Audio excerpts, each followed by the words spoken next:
In this video, we'll be considering the risk evaluation step in the generic risk management model. Risk evaluation is the third step in our 5-step risk management model.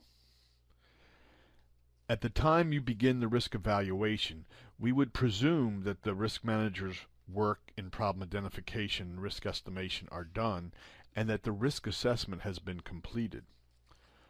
So when we talk about risk evaluation, we mean specifically taking a look at the results of the risk assessment and finding out whether or not the risks that we're dealing with are acceptable or not. The principal decision involved in this step of the risk management model is determining whether the risk that has been assessed is an acceptable risk or not. In other words, is the status quo acceptable? Can we accept this risk that exists? If the answer is no, then the next question becomes, if the risk is not acceptable, can we reduce it to a level that is acceptable? If we cannot, then we would ask, can we reduce the unacceptable risk to a level that is tolerable? Tolerable is a waypoint. It's between acceptable and unacceptable. A tolerable risk is not an acceptable risk. It is a risk that was judged unacceptable. It is a risk that cannot be reduced to an acceptable level, but it is reduced to a level that is tolerable for reasons that we'll be considering in this mini lecture. There's another question that's important. What is the best way to achieve a tolerable level of risk? That consideration begins here in this step, and it continues to bleed over into the 4th step of our model. Let's try to put this step into a practical context. You've been introduced to our aquatic nuisance species risk assessment. That's the qualitative risk assessment case study that we're using in our program. And this is a summary table taken from that report. Here we identify 13 aquatic nuisance species. There are 3 of them that you see at the top of the table with the potential of moving from the Mississippi River to the Great Lakes Basin. The remainder are in the Great Lakes and have the potential to move into the Mississippi River Basin. In our columns, we have the risk for each species by time period. And let's just look at time T0, the current time. If we look down that column, we can see that we have one high-risk species, the bloody red shrimp. The carp, which are the poster children for aquatic nuisance species, actually represent relative low risks at this point in time. In this evaluation step, it's the risk manager's job to look at a summary like this, and of course to consider all of the science behind this and the remaining uncertainty, and to make a judgment about whether these risks that we see, for example, in column T0, are acceptable or not. If a risk manager looks at these and says, yes, this is acceptable, we can live with this, there is no need for risk management activity beyond that point. However, if the risk manager looks at these risks and finds them unacceptable, and that's what happened when the U.S. Army Corps of Engineers looked at these risks, they basically judged that any medium or high risk was unacceptable and would have to be reduced to at least a tolerable level. And that's the job. That's the risk manager's evaluation job. Here we consider the quantitative risk assessment case study. This is a summary of the risks associated with Vibrio parahemolyticus in oysters. It would be the risk manager's job to take a look at this, for example, and to say there are 2,826 expected illnesses from Vibrio parahemolyticus in oysters in the United States on an annual basis. They would know from the risk assessment that most of those illnesses are relatively mild and self-limiting, but they would also know that some can be severe and can cause death in some instances. And with all that knowledge, the risk manager now must weigh whether these risks are acceptable or not. Risk is rarely a one-dimensional kind of decision. Clearly, there are a great deal of benefits derived from consumption of raw oysters, and these would be some of the things that a risk manager would have to bear in mind and trade off. So as we move through this little mini lecture, we'll look at some of the strategies that are being used for trying to make a judgment about whether a risk is acceptable or not. But this is not science. When we talk about risk management and risk analysis being science-based, this is a good indication of why we say science-based. You can bring the best available science to bear to assess a problem, to describe it, to flesh out the dimensions of a risk, but when it comes to deciding whether that risk is acceptable or not, there is no science there. That is fundamentally and by its very nature a subjective judgment.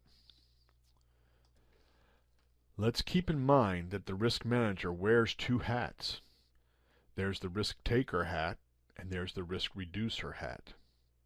So in this evaluation process, sometimes the risk manager is looking at the results of the risk assessment and trying to decide whether the risk is worth taking. In other instances, the risk manager is looking at the risk assessment results and trying to decide whether this risk needs to be reduced further or not. Because most risks are risk of loss, as we move through this chapter, I'll be focusing primarily on the left-hand column here. These are all strategies that you've encountered earlier in the course. But we'll be looking primarily at the risk manager's role as a risk reducer. Here are two very important ideas for a risk manager. You've encountered these in your text, but I want to take a little bit of time to work through them together. Once a risk is assessed, it's the risk manager's job to look at that risk and all of the other social values that have been identified in the course of this risk management activity and to make a preliminary judgment. Is that risk acceptable or not? A risk that is not acceptable is called an unacceptable risk. Let's consider this definition of an acceptable risk. An acceptable risk is a risk whose probability of occurrence is small or whose consequences are very slight or whose benefits, whether they are real benefits or perceived benefits, are so great that individuals or groups of individuals in society are willing to take the risk or to be subjected to the risk or to the event that might occur. So in other words, we're saying either that the risk itself is small, either because the probability of the consequences are small, or the benefits of the risky activity are so great that people are in balance in their lives willing to say, yes, we accept this risk. There is no need to try to mitigate it. If it doesn't meet those criteria, the risk is unacceptable. And an unacceptable risk, generally we would say that needs to be managed.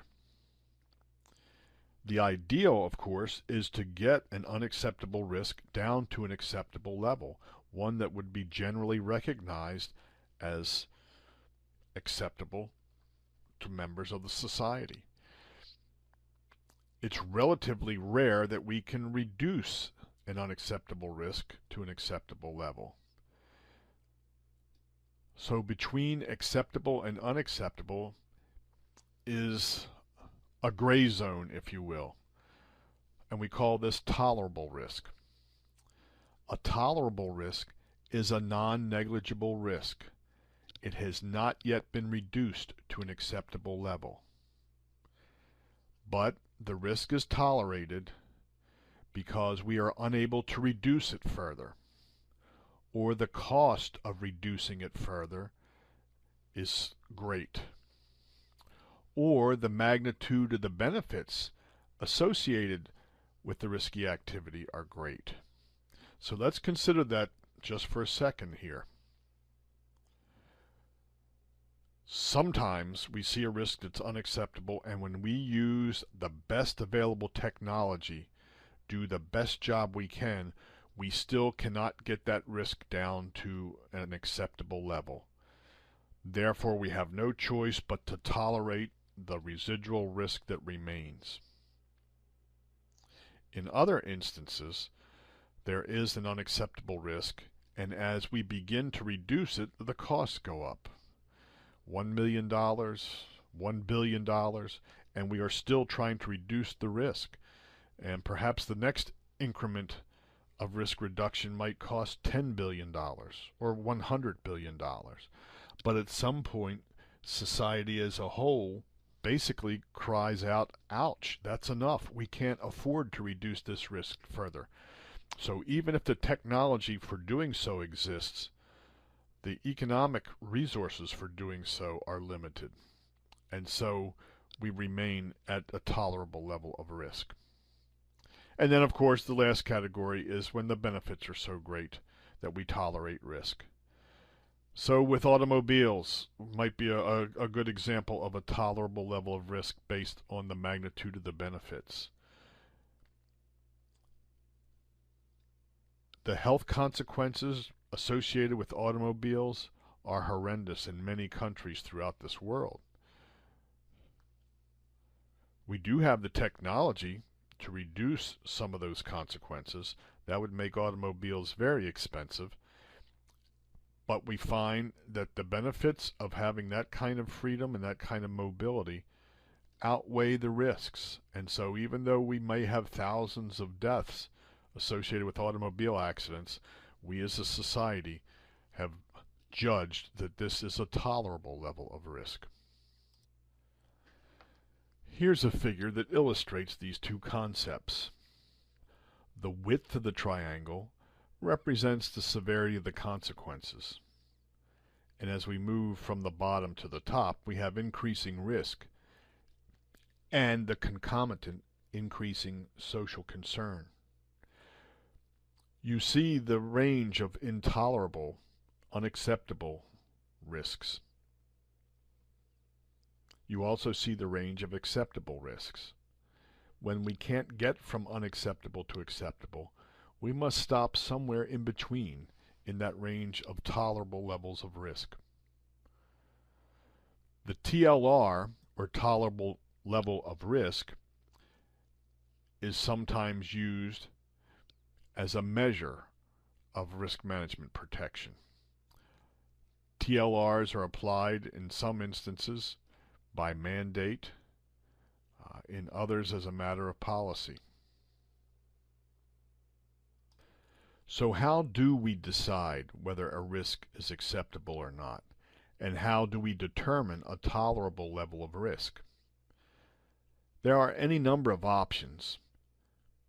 It might be the boss, the head of an organization or the agency, who makes a decision based on his gut feeling or his experience or his mood that day. When we talk about organizations with stewardship responsibilities, those that have to answer to others for their decisions, these are some of the strategies and principles that have been used: policy, zero risk, weight of evidence, the precautionary principle, sound science, the Alara Principle, the ALOP Principle, a reasonable relationship, and safety standards. We'll consider each briefly in turn.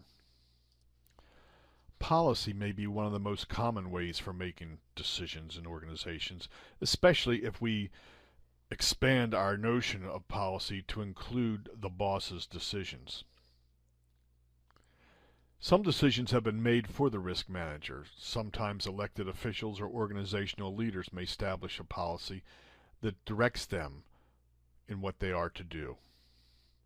Agency authorities and agency guidance sometimes restrict what can be done. If you're working with other organizations, that means you're going to have to deal with their policy restrictions and requirements as well. International treaties and agreements sometimes identify solutions or limit options. So if you are making decisions as a risk manager in a world that's affected by policy, you have no choice but to be well aware of the policy, because sometimes it's telling you exactly what you must do, other times it limits you by telling you the things you cannot do. Once we became aware of a risk as an entity, as we've been talking about it in this course, the idea of zero risk had a lot of appeal. The ban or the taboo is an ancient practice. Any action that involves any risk at all is simply forbidden. And when we were new to this notion of risk, once it was possible to imagine a world with zero risk, we used to think that perhaps we could reduce a risk to zero. But it didn't take too long for us to understand and to realize that was not really practical. That was not going to happen. And so a legal concept emerged, the idea of de minimis risk. That would be a numerical value of risk too small to be bothered about, a risk that was practically zero. 1 in a million captured our imagination as a risk too small to be bothered about.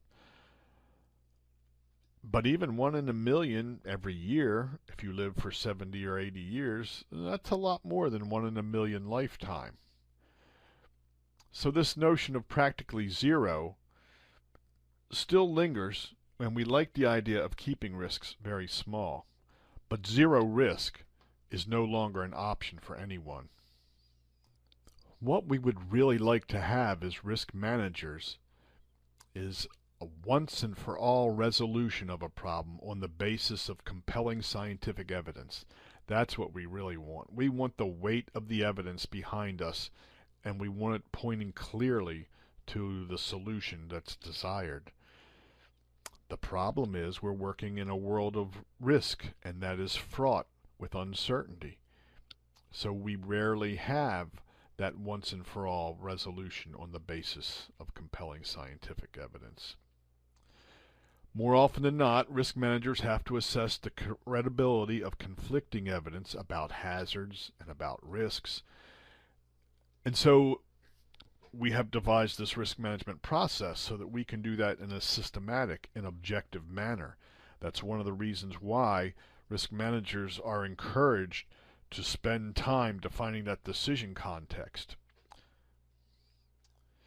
In the weight of evidence approach or principle, diverse groups of scientists examine the evidence to try to reach a consensus view. In order to do that, the evidence has to be of sufficient strength, coherence, and consistency to support an inference that a hazard exists. Because of the uncertainty, we don't always get that consensus.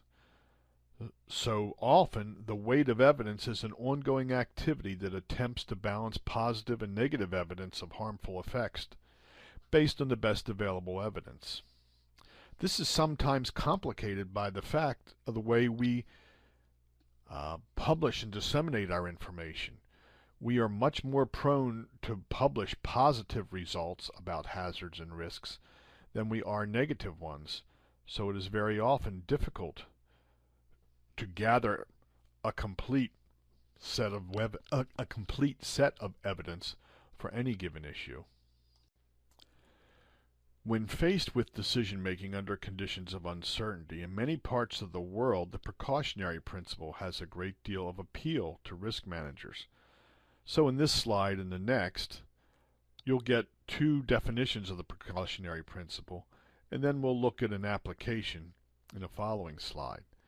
But here is the wing spread statement of the precautionary principle.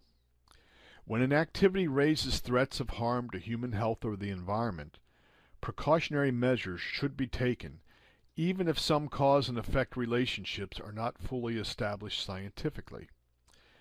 In this context, the proponent of an activity, rather than the public, should bear the burden of proof. There are some people who swear by this definition, others who are made uncomfortable with it because people can assert through fear a potential cause and effect relationship that may not exist at all.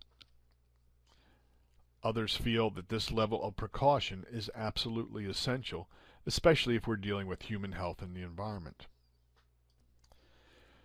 Decision-making does have a values-based component, and that's nowhere more clear than in consideration of the precautionary principle. The wingspread statement that we just considered basically said that if we have uncertainty, don't do it. Don't take this action if there's uncertainty about how it may turn out. Here, in this statement, you're going to see the opposite bookend. Principle 15 says, in order to protect the environment, the precautionary approach shall be widely applied by states according to their capabilities. Where there are threats of serious or irreversible damage, lack of full scientific certainty shall not be used as a reason for postponing cost-effective measures to prevent environmental degradation. So I find it interesting that this basically says the opposite. Lack of scientific information is not a reason to postpone action. So, for example, if we're talking about sea level rise and climate change and such things, waiting to find out if the sea is going to rise or if there is conclusive proof of climate change impacts is not wise. We should begin now to protect ourselves against these impacts. And so you find this precautionary principle is controversial. Some cultures embrace it, others do not. Here's a figure I found many years ago that I liked and copied. I apologize that I don't have a proper citation for it. I just lost that, and I've been unable to find it again.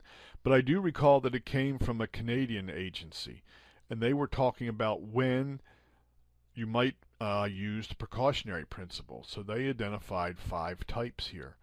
And you can certainly read about them in detail. But you can see, let's go with type 1. Cases in which the science is straightforward and there are ample data where we can be reasonably certain something is safe, permits its use, or can be reasonably certain it does not meet safety criteria and ban it. We don't need a precautionary principle because we've got data. So the more science you have, the less the need for precaution. If we move down to type 5, the less science you have, the more need for precaution. Type 5 situation would describe emerging problems where the nature of the hazard is not yet fully understood. Quantitative risk assessments are generally not feasible, and even qualitative risk assessments have a wide margin of error due to the lack of basic scientific knowledge. So if you were to read this slide, take a look at the other types of situations, I think it does a nice job in kind of framing where the precautionary principle is most useful. And it does that without reliance on any particular definition.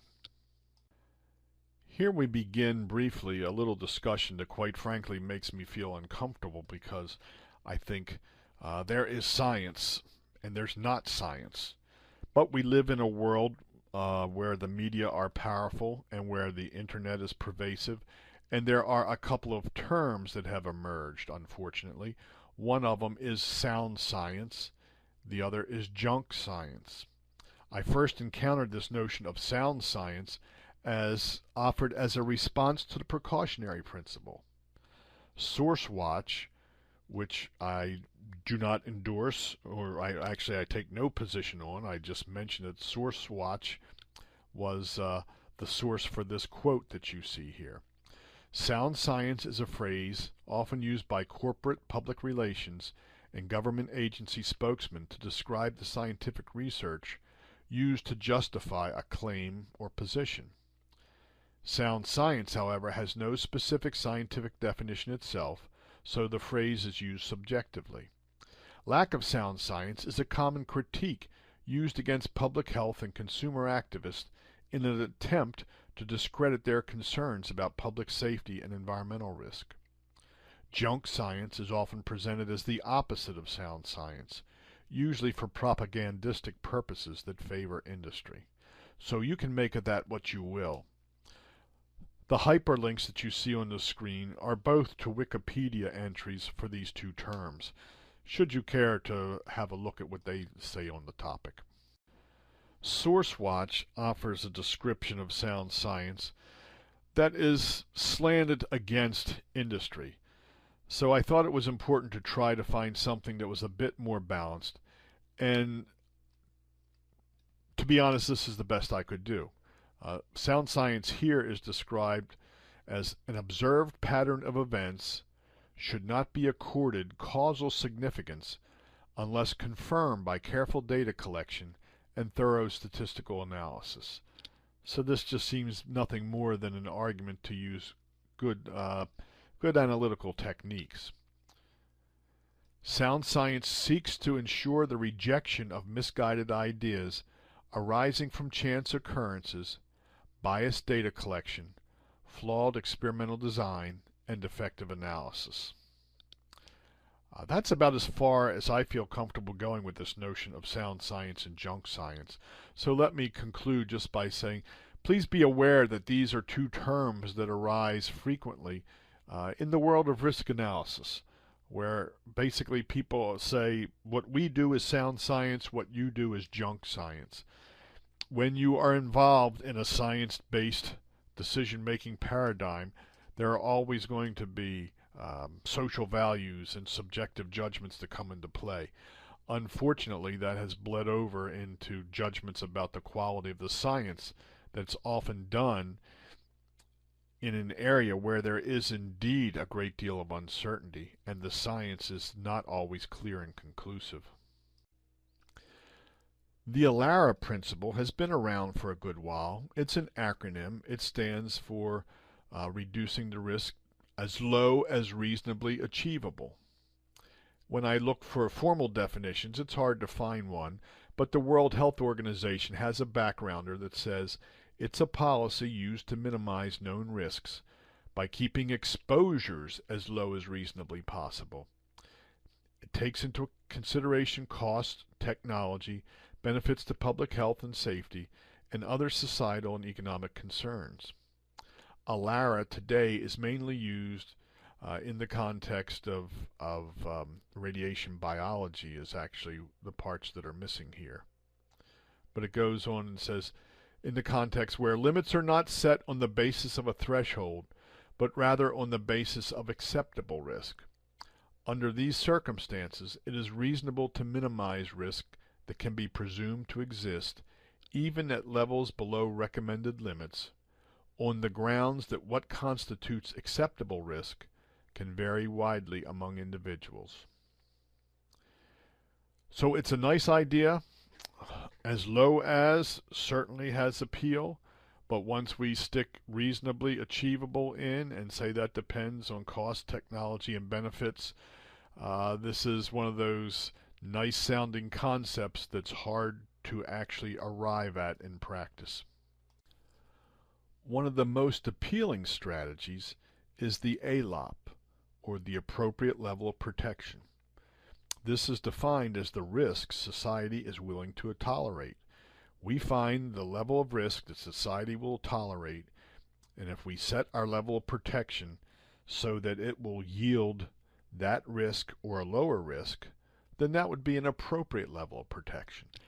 That's a concept that's very difficult to disagree with.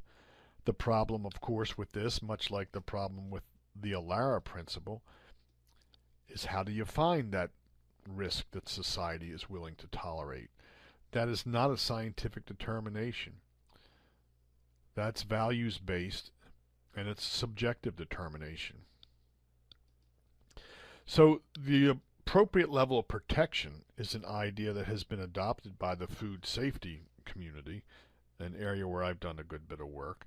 And sometimes the ALOP is a statement of the degree of risk management that's to be achieved by the measures implemented within a country. And that statement might come from Parliament some ministry head, or from risk managers. So let me give you a simple food safety example. We've been looking at Vibrio parahemolyticus in oysters, but there are many other commodity pathogen pairs in a country. So suppose, let's consider salmonella and shell eggs, and consider this made-up data. Suppose we have 10 cases of salmonellosis per 100,000 eggs.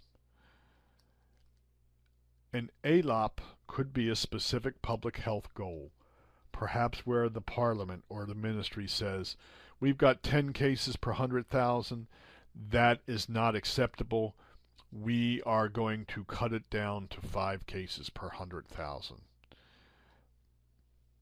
Never mind how 5 was chosen instead of 4 or 6.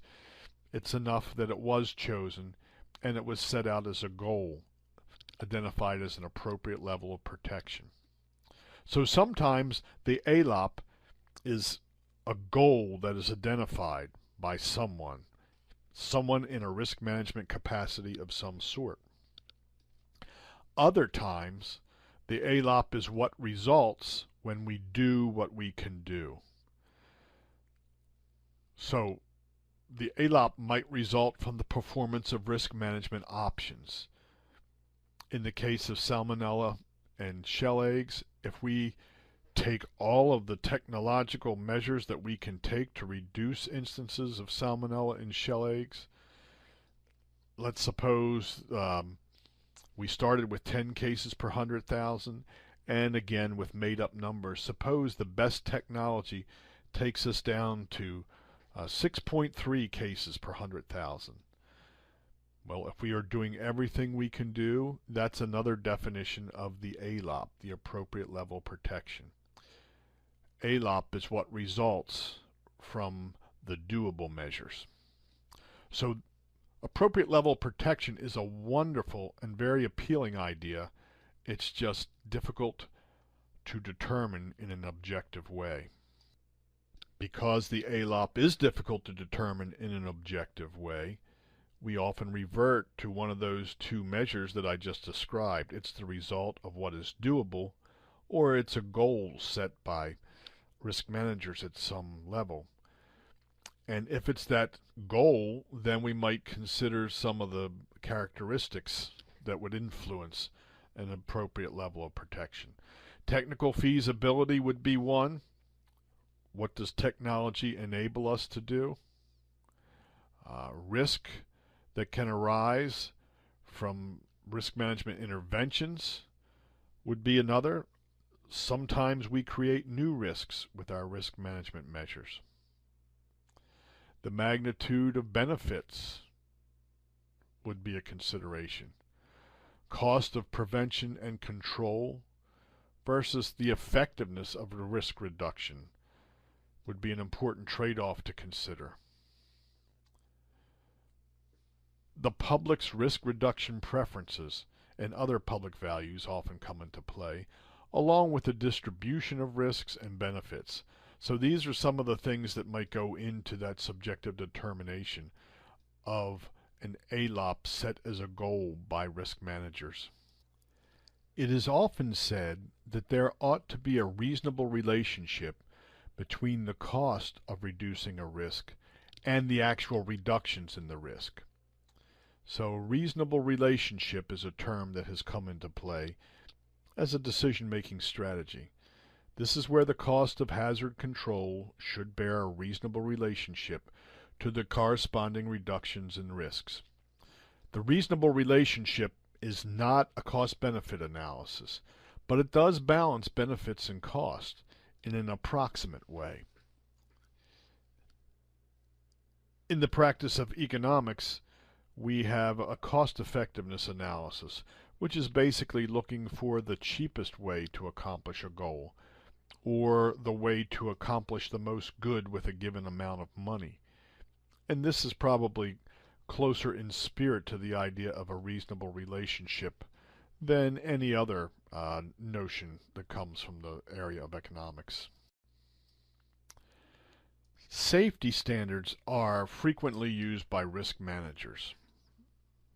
setting a standard and then directing those who produce risk in ways to meet that standard, or even allowing them great freedom in how they meet that standard, is pretty common. So if we begin with the notion of safety standards, we've already looked at one, the zero risk standard. We talked about how that evolved into a de minimis risk, and what we have not talked about is the ADI, an acceptable daily intake. In the field of food safety, there are many food additives, chemicals that are intentionally added to our food. Some of them could have adverse health effects at extreme levels.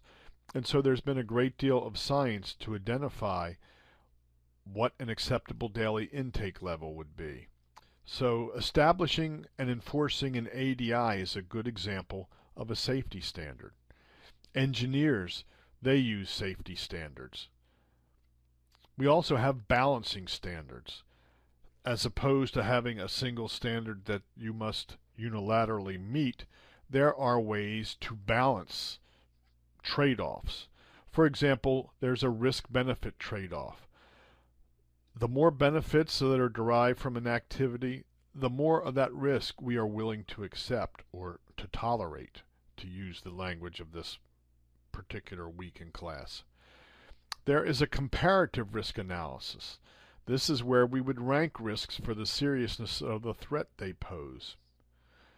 Benefit cost analysis, of course, is trading off the positive and negative aspects of a risk. These are all examples of balancing standards that can also be used by risk managers when making decisions and when evaluating the acceptable, tolerable, or unacceptable nature of a risk. Threshold standards might be a particular subcategory of safety standards. We just talked about an acceptable daily intake, and that would be a non-zero level of risk that we would stipulate as acceptable. Threshold standards can be used to identify a tolerable level of risk or an appropriate level of protection. There are also procedural standards. A procedural standard is basically an agreement on a process that if you spray those trees with methyl bromide, we will accept them in our country. If you prepare that food in this particular manner, we will accept it in our country. So if you do things in a particular way, if you follow that procedure, if we standardize the process and you follow the standardized process, then we will say that whatever results is acceptable to us. These procedural standards are sometimes determined by negotiation between countries, between trade partners, and other times by referendum. I'd be very interested in learning what principles your organization uses to make decisions. I would wonder if those principles are widely known, or if you think there are any principles that are actually used. Is there a process, or does the boss just decide? And also, it would be interesting to know if there are any less savory principles in use. Do you see the potential for improving decision making in your organization by adding a structured process? Your thoughts on that would be of interest. I'd love to hear them in the class discussions.